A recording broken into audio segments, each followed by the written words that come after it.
প্রশ্নে বলা হয়েছে লোডে ম্যাক্সিমাম পাওয়ার ট্রান্সফার হলে আর এর মান নির্ণয় করো এবং লোড রেজিস্টর আর এ সর্বোচ্চ কত পাওয়ার ব্যয়িত হবে। সেক্ষেত্রে লক্ষ্য করো, এখানে আমরা একটা সার্কিট দেখতে পাচ্ছি।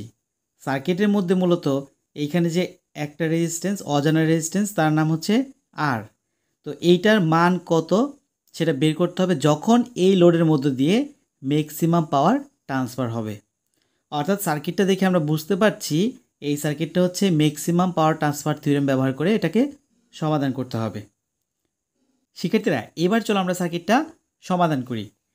এইখানে অজানা যে রেজিস্টর আর এর মান নির্ণয় করতে হবে যখন লোডের মধ্যে সর্বোচ্চ পাওয়ার ট্রান্সফার হয়। শিক্ষার্থীরা, ম্যাক্সিমাম পাওয়ার ট্রান্সফার থিওরেমটা আমরা বের করতে পারি, কিন্তু এটা মূলত সাহায্য নেই থেভেনিন থিওরেমের।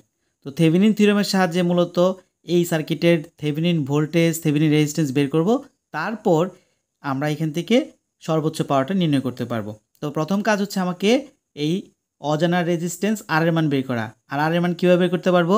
যখন আমি থেভেনিন থিওরেম অ্যাপ্লাই করব এখানে, তখন এই রেজিস্টরের মানটা থেভেনিন রেজিস্ট্যান্সের সমান হবে। তাহলে দেখো শিক্ষার্থীরা, এইটা যদি থেভেনিন থিওরেমের সাহায্যে সমাধান করতে চাও, প্রথম কাজটা কি করতে হবে? এইখানে যে অজানা যে রেজিস্ট্যান্স আছে বা রোধ আছে, এটাকে কি করতে হবে? সরিয়ে নিতে হবে। এই অজানা রোধটাকে এখান থেকে সরিয়ে নিতে হবে এবং এইখানে যতগুলো সোর্স আছে তাদেরকে রিপ্লেস করতে হবে। অর্থাৎ কারেন্ট সোর্স থাকলে সেটা ওপেন হয়ে যাবে এবং ভোল্টেজ সোর্স থাকলে সেটা কী হবে? শর্ট হয়ে যাবে। মূলত শর্ট হয়ে যাবে আমরা এই কথাটা বলি, কিন্তু এটার অ্যাকচুয়াল কথাটা হচ্ছে এরকম যে ভোল্টেজ সোর্সের অভ্যন্তরীণ রেজিস্ট্যান্স দ্বারা এটা রিপ্লেস করতে হবে। কিন্তু এই ভোল্টেজ সোর্সের অভ্যন্তরে কোনো রেজিস্ট্যান্স নাই, তাই আমরা এটাকে কী করব? শর্ট করে দিব। আরকে রিমুভ করে, ভোল্টেজ সোর্সকে শর্ট করে, কারেন্ট সোর্সকে ওপেন করে আমি একটা নতুন সার্কিট অঙ্কন করেছি, অর্থাৎ আর থেভেনিন বের করার জন্য। আর থেভেনিন মানে হচ্ছে আর এর মানটা বের করার জন্য। সার্কিটটা হচ্ছে এই, লক্ষ্য করো, এটা কারেন্ট সোর্স ছিল, ওপেন হয়ে গেছে। এখানে ভোল্টেজ সোর্স ছিল, শর্ট হয়ে গেছে, কারণ এর অভ্যন্তরে কোনো রেজিস্ট্যান্স নাই। থাকলে সেটা দ্বারা আমি কী করতাম? এখানে একটা অভ্যন্তরীণ রেজিস্ট্যান্স দিয়ে শর্ট করে দিতাম আর কি। আর এখানে অজানা রেজিস্ট্যান্সও সেটা আর চলে গেছে। এখন আমার কাজ হচ্ছে এই ওপেন প্রান্তের সাপেক্ষে কী বের করতে হবে? আরটিএইচ। আরটিএইচ মানে কি? আরটিএইচ মানে হচ্ছে এই আর। আরটিএইচ কীভাবে পেবে? দেখো, এইটা যেহেতু এখানে ওপেন, তাই এদিক দিয়ে কোনো কারেন্ট প্রবাহিত হবে না। কারেন্ট প্রবাহিত না হলে এই সার্কিটটা কিন্তু অ্যাকচুয়ালি একটা কী হবে? এই অংশটুকু নিয়ে একটা প্যারালাল সার্কিট গঠিত হবে। অর্থাৎ এই অংশটুকু থাকবে, এই অংশটুকু থাকবে, এইটা থাকবে। আর এই অংশটুকু দিয়ে কোনো কারেন্ট প্রবাহিত হবে না, সো এটা বাদ। তাহলে এখন আসো আমরা যদি এখানে আরটিএইচ বের করি। আরটিএইচ, এই অংশটা যেহেতু এখানে নেই, অর্থাৎ এখানে এইটুকু বাদ, তাহলে এটা এটার সাথে সিরিজে আছে। আর এই অংশটা যেহেতু নাই, তাই এটা একটা পথে আছে। ওকে, তাহলে আরটিএইচ বের করতে চাই লিখবো হচ্ছে এটা কি 220-এর সাথে এটা সিরিজ, আর এই 220 কিন্তু এই টোটাল শাখার সাথে প্যারালাল।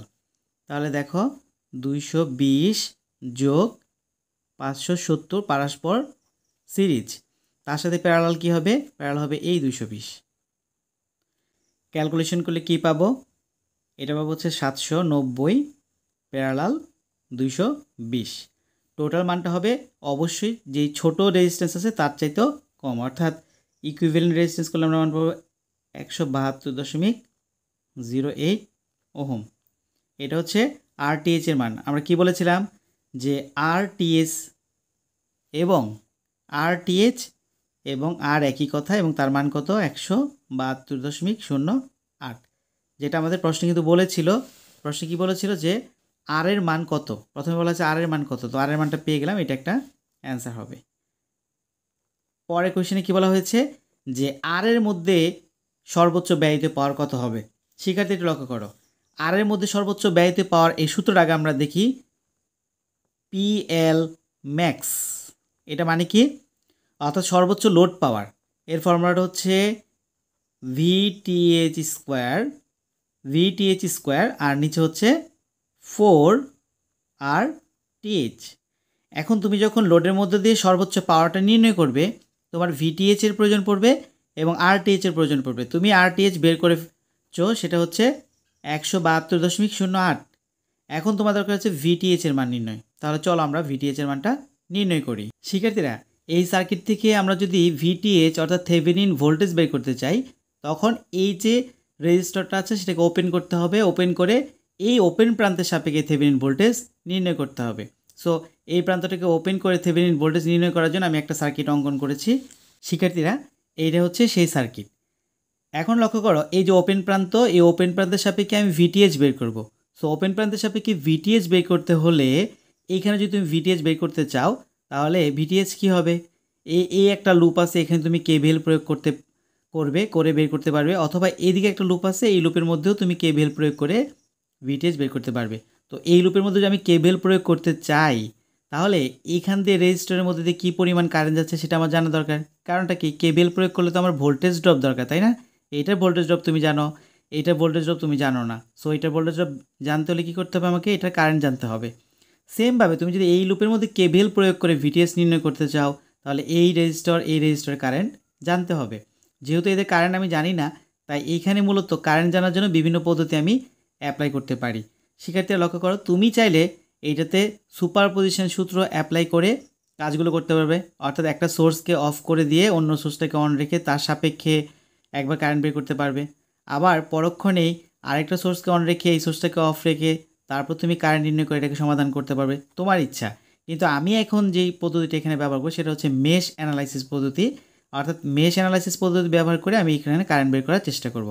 লক্ষ্য করো শিক্ষার্থীরা, এইটা হচ্ছে একটা লুপ, এটা একটা লুপ, আর এই লুপ দিয়ে যে কারেন্টটা যাচ্ছে তার নাম দিলাম হচ্ছে I1। আর এইটা হচ্ছে আরেকটা লুপ, এখন কিন্তু ওপেন অবস্থায় আমি কারেন্ট বের করছি। সো এটা পুরোটা হচ্ছে একটা লুপ, আর এই লুপের মধ্যে যখন কারেন্ট যাবে তার নাম দিলাম হচ্ছে I2। এখন দেখো যে I1 এর মান কিন্তু আমরা জানি সেটা কত, 2 এম্পিয়ার, কারণ I1 এর মান সরাসরি এখানে কারেন্ট দেওয়াই আছে। সেক্ষেত্রে আমরা লিখে নিতে পারি যে I1 equals to 2 ampere. I1 তো 2 এম্পিয়ার, তাহলে I2 এর মান কত সেটা আমাকে এই সার্কিটের মধ্যে কী করতে হবে, কেবিএল প্রয়োগ করে বের করতে হবে। শিক্ষার্থীটা লক্ষ্য করো, যেহেতু আমরা মেশ অ্যানালাইসিস এখানে অ্যাপ্লাই করছি, সেক্ষেত্রে এই যে 220 ওহম, এই যে 220 ওহম, এই দুইটা রেজিস্ট্যান্সের যে কারেন্ট সেটা কোনটা হবে, সেটা I1 হবে নাকি I2 হবে?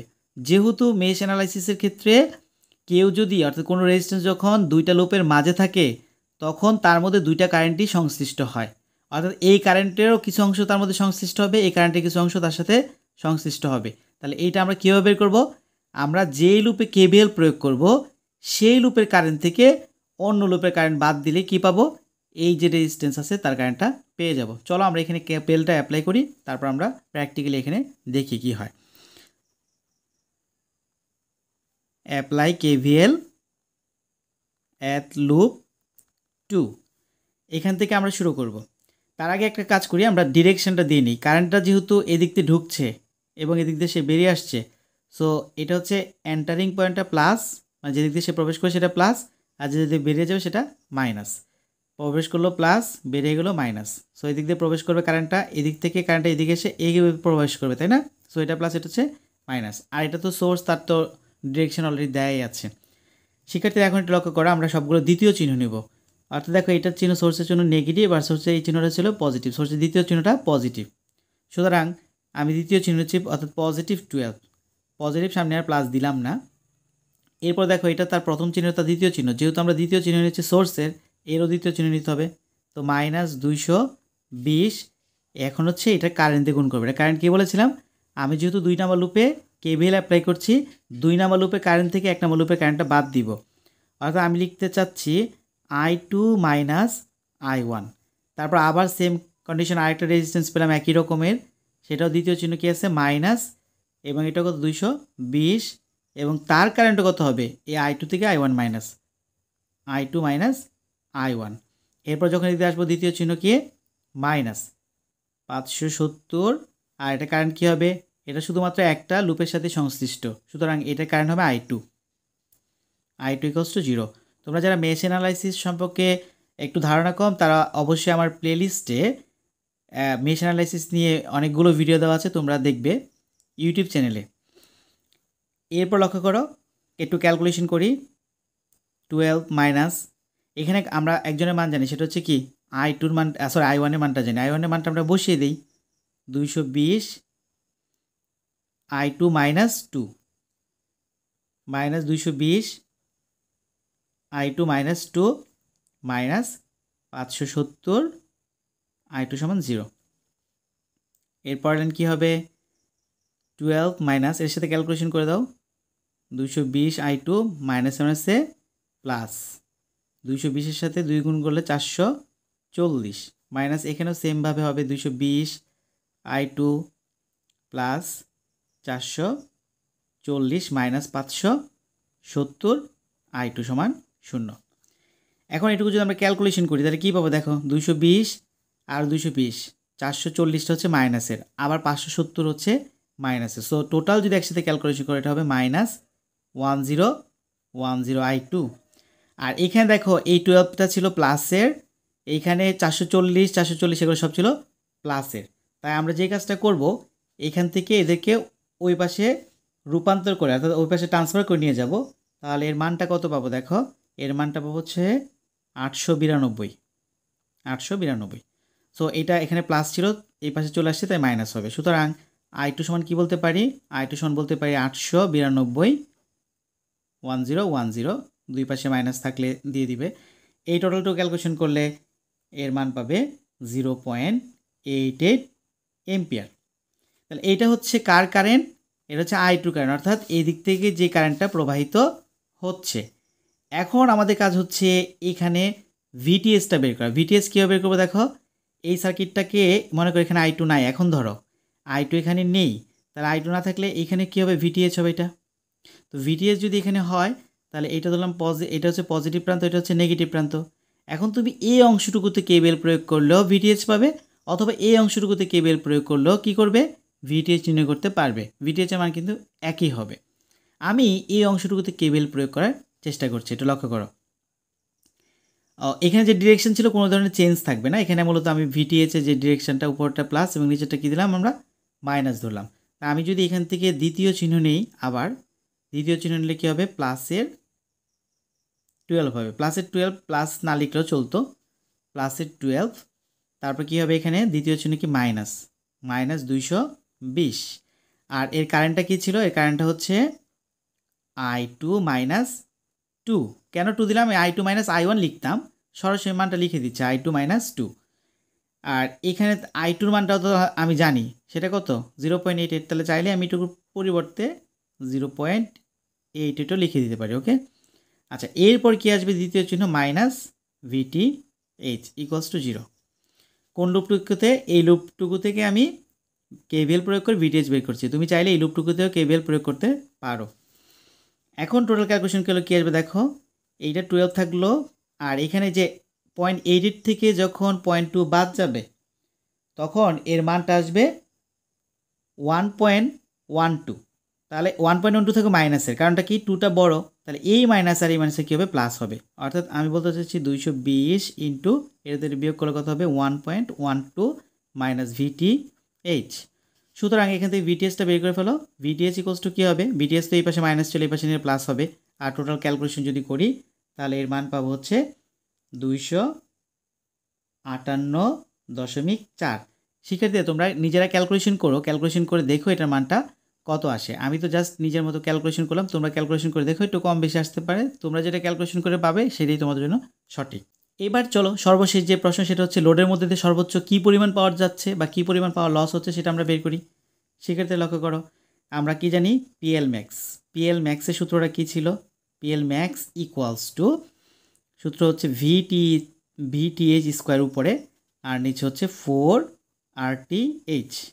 মান বসাই, VTH-এর যে ভ্যালু সেটা কত, VTH-এর ভ্যালু হচ্ছে 258.4, এই যেটা আমরা এইমাত্র বের করলাম হোল স্কোয়ার, আর 4RTH-এর মান কত বের করেছিলাম, RTH-এর মান বের করেছিলাম 172.08।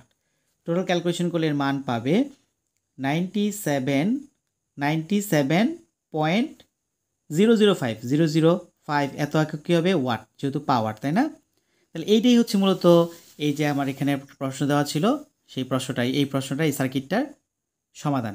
শিক্ষার্থীরা ধন্যবাদ সবাইকে।